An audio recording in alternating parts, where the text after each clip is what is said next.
Good morning, children. This is History, Standard 7th. See, in your last class, you have learnt about the invasions of Mahmud of Ghazni. Today, we are going to read about Muhammad Ghori. Muhammad Ghori, also an invader, he invaded India during the medieval period. So, see, in the medieval period, two great invasions happened in India. These invasions brought changes in India. The first invasion was by Mahmud of Ghazni and the second invasion was Muhammad Ghori. Both of them were from Afghanistan. About Mahmud's invasion, you have already learnt. So today, we'll read about Muhammad Ghori in details. See, Muhammad Ghori was a strong, powerful and an efficient ruler of the kingdom Ghur.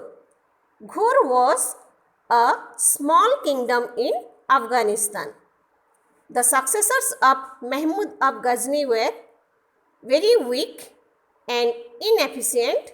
So, in the year 1173 CE, Muhammad Ghori conquered Ghazni and annexed in his kingdom. Then Muhammad Ghori invaded India.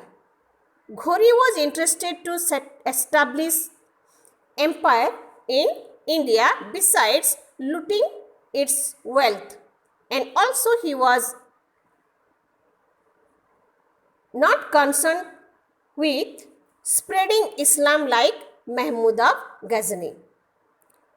Ghori invaded India nearly 12 times. In 1175, he invaded Multan. Then he defeated the ruler of Sindh and Punjab. He attacked the ruler of Gujarat but was unsuccessful.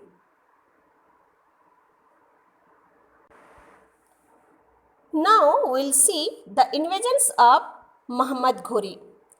You see, Muhammad Ghori was an ambitious ruler and wanted to expand his empire. So, a series of invasions led to the establishment of the Turkish rule in India. His expeditions laid the foundation of Muslim rule in India. See here the first battle of Tarain. The most important or main battles of Muhammad Ghori were the two battles of Tarain.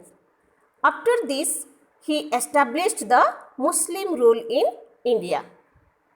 So, in the year 1191 CE, Muhammad Ghori attacked the Rajput ruler of Delhi and Ajmer. The ruler was Prithviraj Chauhan.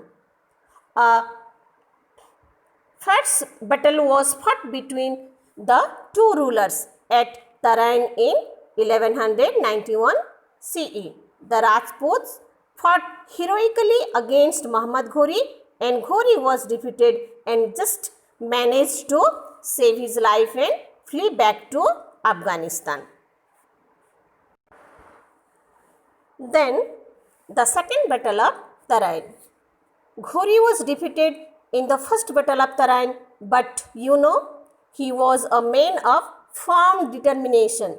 He wanted to revenge his defeat and made an attempt to attack Prithviraj Chauhan again. Both the army met at Tarain in 1192 CE.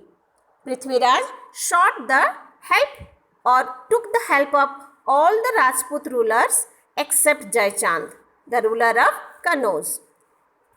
Although the Rajput under Prithviraj Chauhan had a large army, they were defeated by Muhammad Ghori.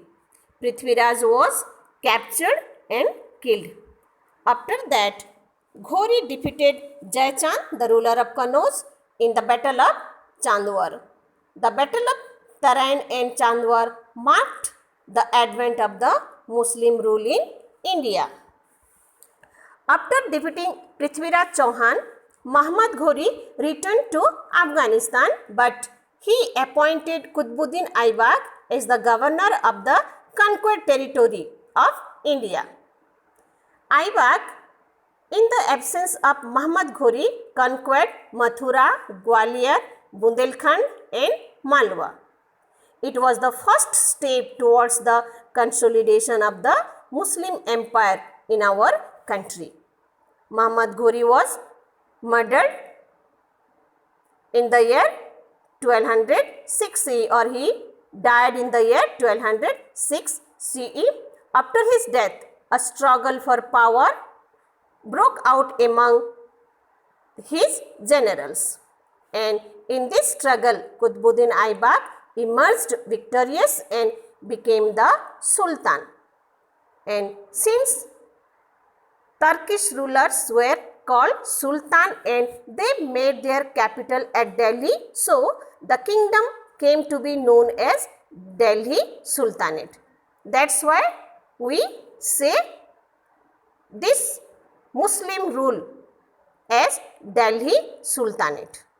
Okay, this is about your lesson 3, the Delhi Sultanate. So, I think you got it. You have to go through the whole lesson, and again you have to prepare notes for about Muhammad Ghori. About Muhammad Ghori, one short note, then invasions of Muhammad Ghori, the first battle of Tarain and second battle of Tarain. Okay? Thank you very much.